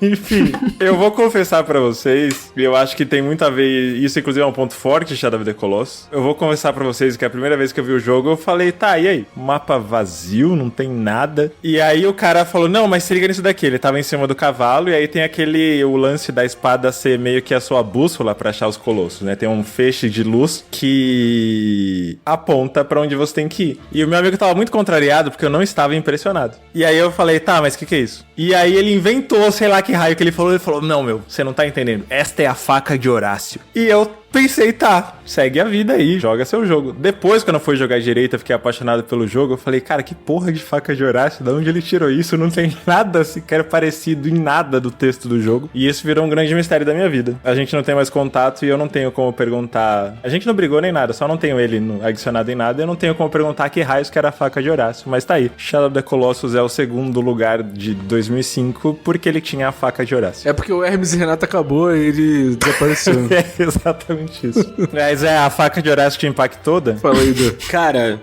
sim, né? Assim, porra, eu não tenho nem o que acrescentar depois dessa história. Pra mim acabou. É isso, é a faca de Horácio, esquece.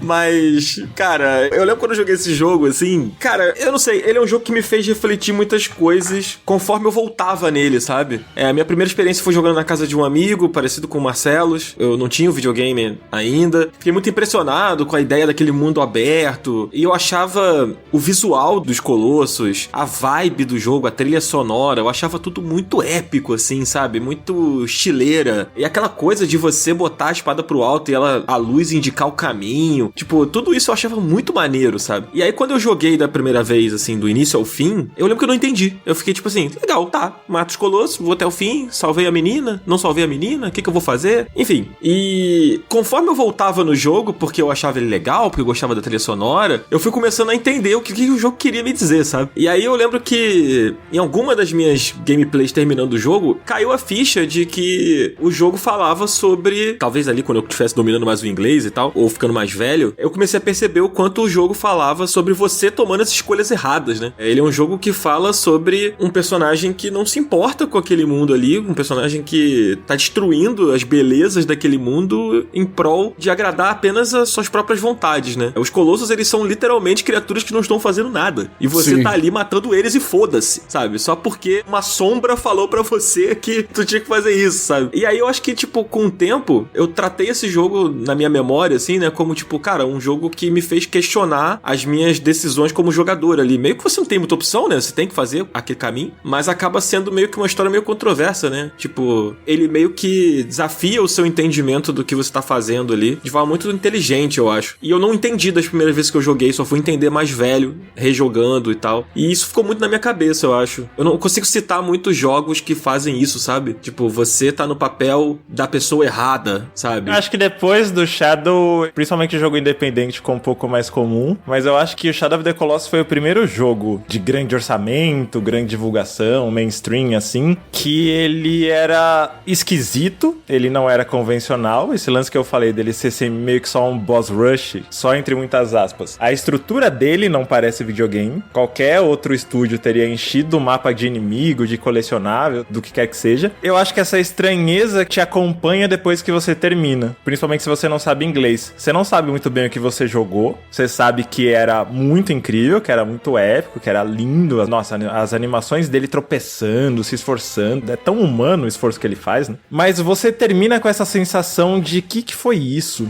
E eu acho que isso é muito comum em outras formas de arte. Você vai no cinema, é muito comum você ver um filme que, principalmente se ele for um filme mais cabeçudo assim, você, cara, não sei o que é isso aqui, mas ele vai, tipo, crescendo em você com o tempo. Teatro, a mesma coisa, música, a mesma coisa. E eu acho que videogame mainstream não foi a primeira vez, tipo, sei lá, teve Earthbound, teve Metal Gear Solid 2, teve Majora's Mask, mas do jeito que Shadow of the Colossus fez, eu não consigo pensar em nada anterior, assim.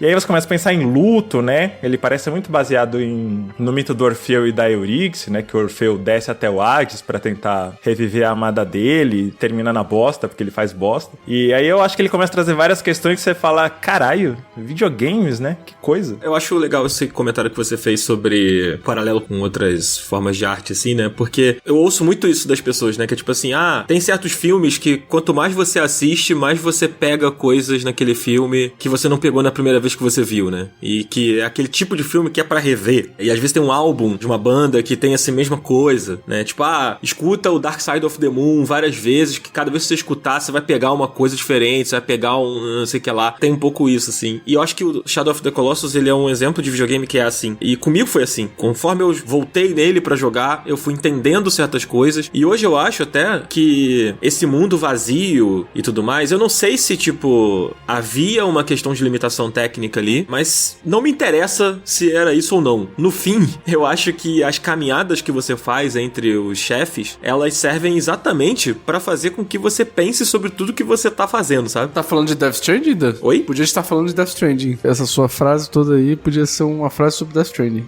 Pode ser. Eu sinceramente acho que não existiria Demon Souls, Dark Souls e nem Death Stranding sem Shadow of the Colossus. Tá aí. Palavras fortes. Sim. Você quer falar, Cardoso, sobre o Shadow of the Colossus? Cara, sim, eu acho que o Shadow of Colossus, ele tá aí porque ele tem uma importância muito grande na minha vida, que eu acho que, assim, ele foi o ponto de ruptura pra mim de parar de encarar videogame só como um brinquedo ou uma coisa divertida ali. Porque ele foi o primeiro jogo que me causou isso, sabe? De, tipo, mudou a química do meu cérebro pra eu passar a ver videogame de uma forma mais madura, sabe? Uhum. E não necessariamente, tipo, maduro porque é um jogo sério e é aquela coisa que a gente acha que videogame é, The Last of Us, né? Mas muito mais, tipo assim, como uma forma de arte extremamente madura, tá ligado? Porque eu não joguei os Metal Gear, não joguei Earthbound aí, como o Marcelo falou, mas esse foi o jogo que me clicou nesse sentido, assim, de tipo assim, caraca, videogame pode ser muito mais além do que só um brinquedo, sabe? Eu acho que o Shadow of Colossus, ele tem esse papel muito importante pra mim. Eu acho que, tipo, sei lá, não estaria aqui se o Shadow of Colossus não tivesse causado isso em mim naquela época, sabe? E eu acho que é por isso que ele é tão importante pra mim, por isso que ele tá em primeiro lugar. Muito legal. Depois dessa, a Tainá já Toma, tá instalando. Tainá. Toma! A Tainá tá pensando, vou instalar, não é possível. Não, pô. Assim, eu comentei assim por cima aquela vez que eu comentei sobre o jogo aqui. E assim, eu gosto da história. Gosto do rolê conceitual dele e tal. Só que, cara, a jogabilidade dele não me desce. Tipo, você não controlar um cavalo direito, pra mim, ali já eu tinha perdido a paciência, né? Mas eu vou parar, senão eu vou ser cancelado de novo. Vamos só pro primeiro lugar. Tá tudo bem, amiga. Você gosta de Last Guardian? Eu não lembro se eu perguntei isso. Eu tenho o mesmo problema que eu tenho com o Shadow of the Colossus. Eu acho a jogabilidade terrível. A questão da Tainá, agora eu descobri, a questão da Tainá é que boneco 3D não pode ser temperamental. Exato. Você faz o que eu mando. Eu comprei o videogame, comprei o controle. Você só existe pra me entreter, então você vai fazer o que eu mando. Pô, The Last Guardian é bugado também, né, mano? Foi lançado cheio de bug e eu joguei no lançamento. E vocês vão lembrar também que a Tainá, quando apareceu o Fumito Ueda aí em algum dos eventos, ela... O jogo lá do Fumito Ueda, não sei o quê. Não vai dar pra apertar um botão direito. Tô brincando, tá, gente? o problema dela é o Fumito Ueda, tá? É direcionado, entendeu? Porque ela acha que ele não sabe fazer videogame. Ela falou isso aí no outro programa, né? Exatamente. Pô, não falei isso. Vamos pro primeiro lugar? O primeiro lugar, ele é legal. Tá bom. Enfim, Shadow of the Colossus aí é o nosso segundo lugar do nosso top 10. E aí chegamos no momento final do programa, né? O nosso top 1, que é o primeiro lugar da minha lista, da do Marcelos e da Tainá. Olha só. É raro isso, hein? Um jogo tá em primeiro lugar na maior parte das pessoas, dos integrantes. Que é justamente quem, Marcelos Vinícius? Pô, não tem como. Esquece. Se é Copa, tá no up. É Resident Evil 4. Acho que é para surpresa pra quem tava acompanhando quais jogos eram citados e ouve o up há bastante tempo, eu acho que não é exatamente uma grande surpresa. Exatamente. Quer falar, Tainá? Já que você não falou nada lá no Shadow of the Colossus, além de grande sacrilégio.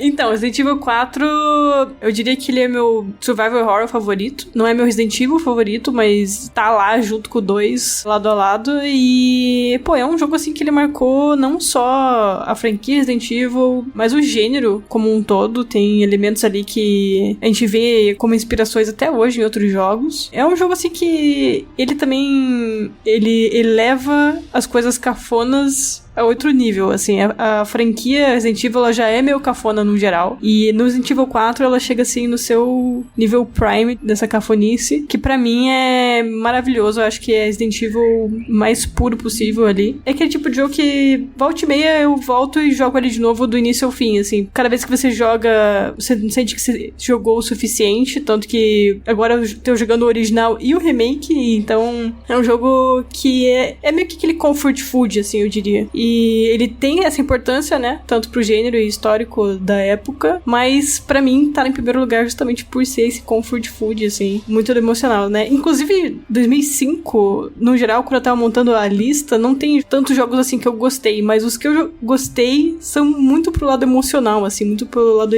efetivo. E Resident Evil 4 não é exceção, tá nesse balaio aí também. Cara, eu concordo super aí com o que a Tainá falou. Eu acho que ele é um jogo muito importante para os videogames, de forma geral, assim. Sei lá, eu acho que muitos desses jogos que são muito amados hoje, o próprio The Last of Us, por exemplo, não existiria se não fosse Resident Evil 4, sabe? Ele é um jogo que ajudou a pensar videogame de uma maneira que hoje é muito comum, né? Mas que lá na época não era, assim. E ele é o meu Resident Evil favorito. Eu não amava Resident Evil antes do 4, tipo, eu nunca fui um grande fã de jogos de terror. Jogava, me divertia, quando eu era mais jovem eu tinha menos problemas com jogos de terror, acho que fui ficando velho, fui ficando mais cagão. Mas quando eu joguei o Resident Evil 4 foi meio assim, eu me lembro que um amigo chegou pra mim e falou, cara, você tem que jogar, é muito bom, é não sei o que, e eu tipo, ah não, vou ficar tomando susto, não sei o que lá. Aí peguei o jogo pra jogar, e quando eu joguei eu não consegui parar, assim, eu fiquei muito impressionado, eu adorei o personagem, o Leon, né, um personagem muito estiloso, muito maneiro, e toda a sequência inicial do jogo é muito legal, e quando você chega no castelo é fantástico, assim, tipo, eu consigo lembrar de todos os detalhes desse jogo na minha cabeça, assim, de tanto que eu joguei o original, sei lá, eu acho que quando você fala de videogame, quando você cita grandes jogos da história, assim, você sempre vai acabar parando em algum momento no Resident Evil 4 pra falar sobre ele, porque ele é muito estrutural, assim, sabe, pra tudo que a gente curte no videogame e tal, eu acho que passa um pouco por ele, sabe? E a atmosfera dele também, né, começa bem intensa, bem parecendo que vai ser terrorzão, só que vira completamente Resident Evil, né, porque até as frases em espanhol, que é pra ser assustadoras, assim, né, mas tem um pezinho ali pra deixar um pouco mais leve, um pouco mais, de novo, naquela cafonice do Resident Evil, que se transformou uma identidade, né, da franquia. É. Eu até hoje, qualquer pessoa que joga também Resident Evil faz a piada de pendejo, né, de gritar xingamentos em espanhol por causa do Resident Evil. Se tornou meio que um marco muito grande, né, pra franquia. É, e uma coisa que é interessante é que eu acho que o bom Resident Evil, ele é o Resident Evil que na sua primeira run você vai jogar muito tenso, você vai jogar muito, tipo, com medo de fazer o caminho errado, com medo de tomar a decisão errada, de tomar um susto e tal. E depois que você zera a primeira vez, você tem a possibilidade de jogar, tipo, um speedrun, né? E ele oferece essa possibilidade de maneira muito legal, o Resident Evil 4. Eu acho que ele é o Resident Evil que faz melhor essa opção, né? De você poder jogar correndo, fazendo a run muito rápida e tal. Tem aquele lance de atirar no sino e interromper o ataque na vila, né? Pra poder passar rápido. Ele tem vários segredinhos, assim, várias possibilidades que quando você vai descobrindo, a sua cabeça explode, sabe? E você se desafia e tal. E isso é muito videogame, né? Então, tipo assim, além dele ser, sim, uma experiência narrativa legal, ter o terror, ter a atmosfera foda, ele também é um jogo que pode ser um arcadezão ali, que você vai aproveitar o lado da ação do jogo e se desafiar e vai querer jogar de novo e de novo e de novo e tentar fazer os capítulos da maneira melhor possível, assim. Ele, de todos os Resident Evil, eu acho que ele é o que me fez querer jogar dessa forma, assim, sabe? E quando eu volto pra jogar ele de novo, eu lembro que eu peguei ele no Nintendo Switch, eu já lembrava todos os caminhos, a história e tal, então eu já joguei assim de cara, sabe? Tipo, vamos ver quão rápido eu consigo terminar, sabe? É muito bom esse jogo, cara. Eu adoro, assim, ter um carinho muito grande. Acho que vai ser sempre o meu Resident Evil favorito, assim. É, pra mim, provavelmente também. E eu acho que vai ficar cada vez mais difícil explicar pras pessoas por que ele é tão bom e por que ele é tão importante. Porque as coisas que ele fez viraram lugar comum. E é difícil você fazer alguém que não tava lá. É meio papo de boomer, mas é verdade. Hoje em dia, sei lá, você vai ver discussões sobre videogame, as pessoas estão comparando Assassin's Creed Shadows com Ghost of Tsushima. Exemplo X. É claro que os jogos têm suas próprias abordagens, pontos fortes, pontos fracos, mas pô, estruturalmente eles partem de um mesmo caminho.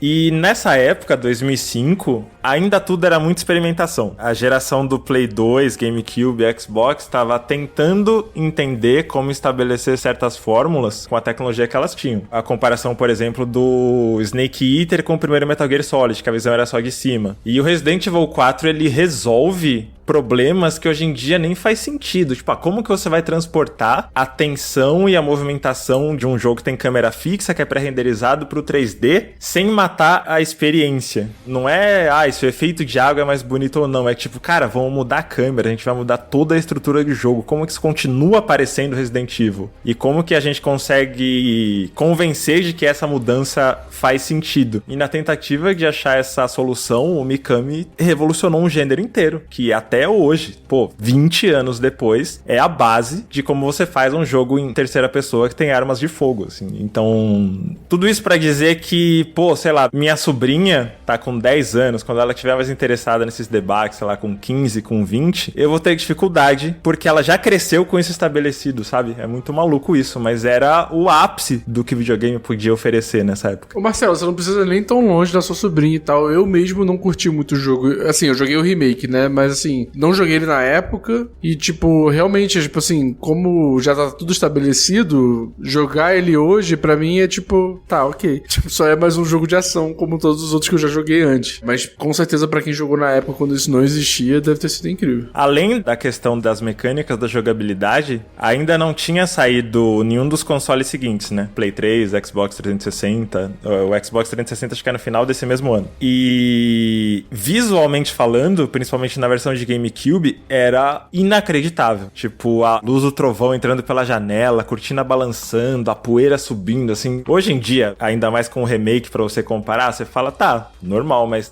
na época, era surreal. Eu imagino. Bom, com isso a gente chega ao nosso fim da lista, né? Tá aí o nosso top 10, eu vou dar uma repassada aqui como ficou. Ficou em 10º lugar o Call of Cthulhu, sei lá. Cthulhu. Dark Corners of the Earth. Em 9º, Tony Hawk's American Wasteland. Em 8º, Pokémon XD, Gale of Darkness. No 7º lugar, Need for Speed Most Wanted. Em 6º, Pokémon Emerald. 5º, God of War. 4º, o Guitar Hero. Em 3º, Mario Kart DS. No 2º lugar, o Shadow of the Colossus. E 1º, o Resident Evil 4, que a gente acabou de falar. Olha, eu não queria falar nada não, mas eu achei mais bonito a nossa fala sobre Shadow of the Colossus do que sobre Resident Evil 4. Então, eu acho que ele merecia estar em primeiro lugar. A culpa é da Tainá, né, cara, que não colocou o jogo só pra ele não ficar em primeiro. Eu quero saber, Cardoso, o que o ouvinte acha disso. Então, deixa aí nos comentários, cara. Ele não tem que achar nada, né? Só pode achar quem apoia o Up na Aurelo. De resto, não pode achar mais nada. Tá bom. Ele, na verdade, tá em primeiro, não só na minha lista, mas do Marcelo e do Dan. Então não é só minha culpa, A não. opinião do Marcelo eu não conta.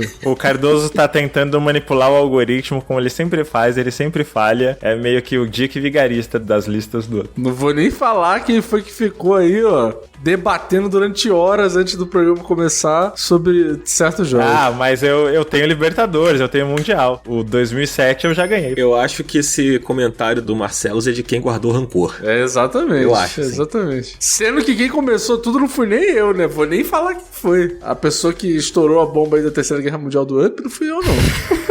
Eu estourei antes do programa pra não estourar no meio. Ia ser pior. Exato. Agora entra o pulo do gato. O que a Tainá fez aumentou as chances de Shadow of the Colossus, e não o contrário. Aí, ó. Viu? Depois você disse que eu odeio o jogo. Não, pô, ele tava em segundo, pô. Não, tirando um jogo e subindo os outros, tinha chances de outros jogos que você queria entrar. Tá bom. Eu vou fingir que eu entendi só pra te agradar, Marcelo.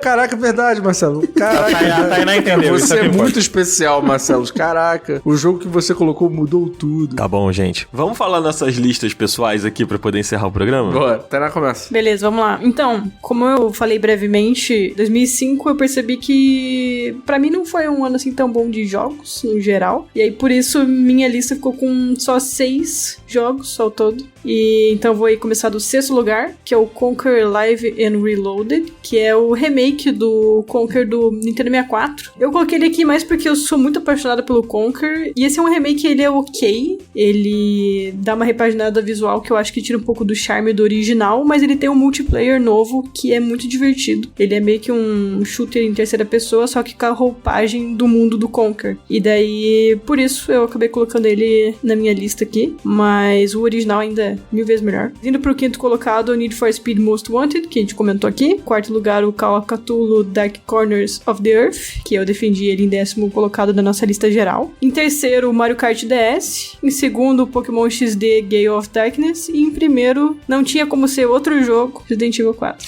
Pega essa alfinetada aí, Cardoso.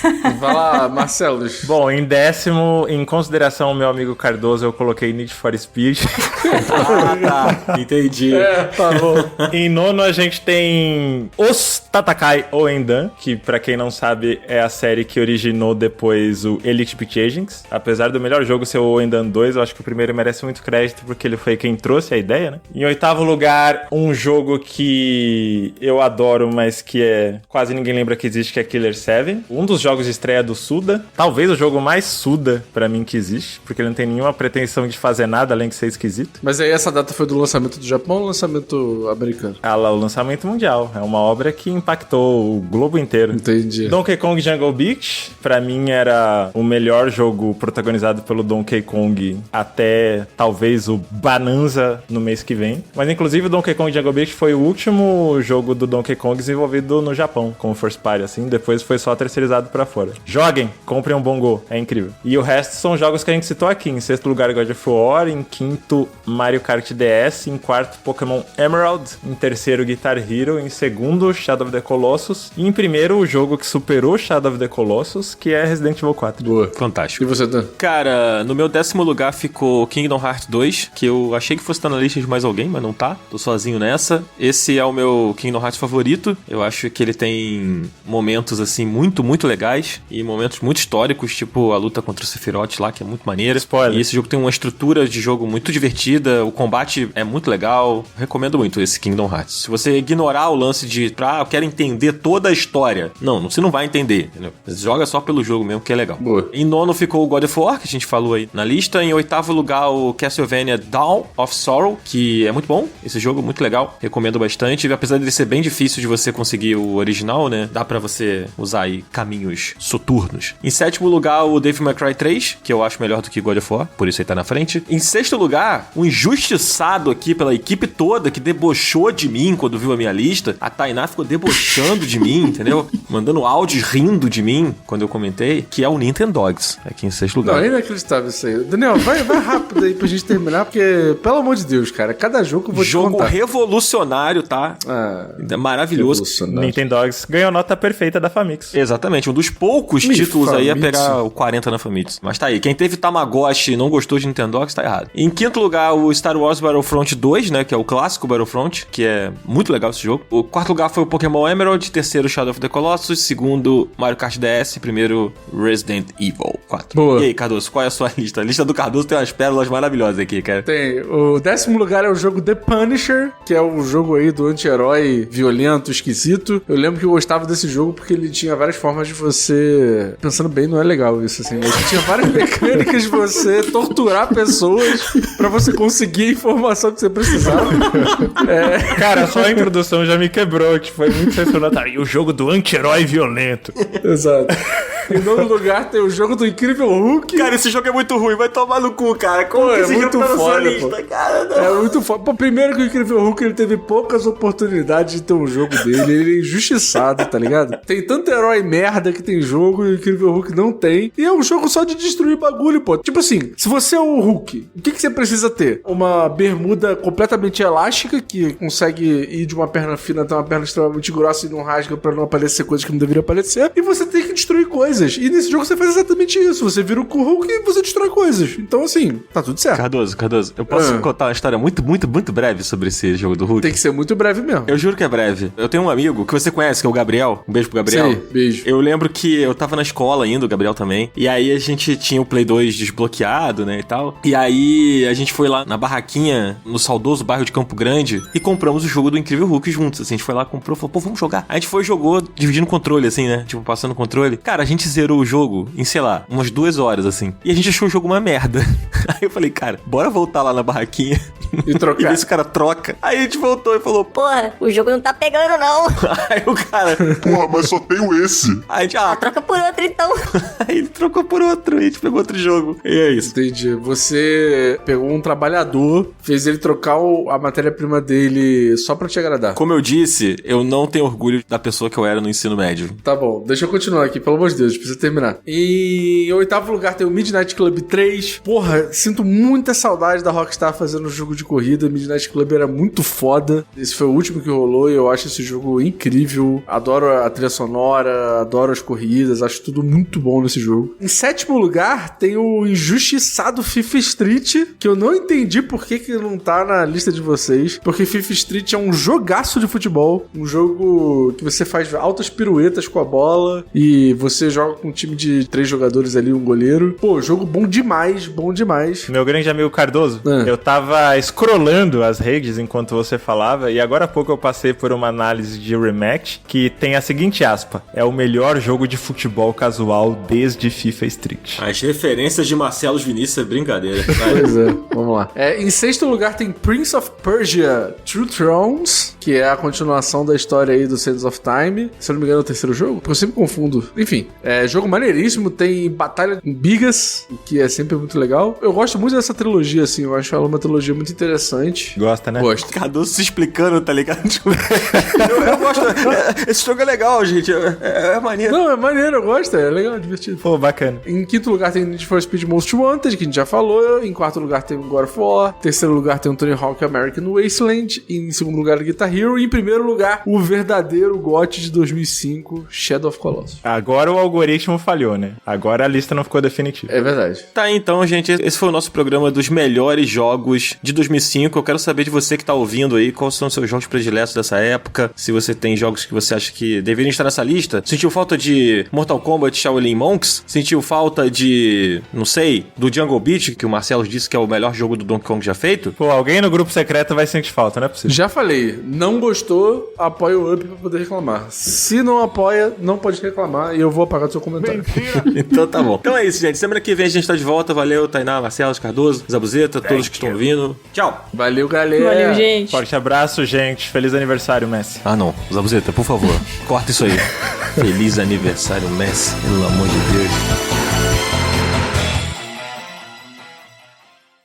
Boa noite, Zabuzeta. Você não sabe o barraco que foi pra esse programa acontecer. Gente, o dia que vocês me verem dando barraco de fato, chama o SAMU. Assuma que tu tava puto, ficou puto porque perdeu a discussão, Marcelo Vinícius.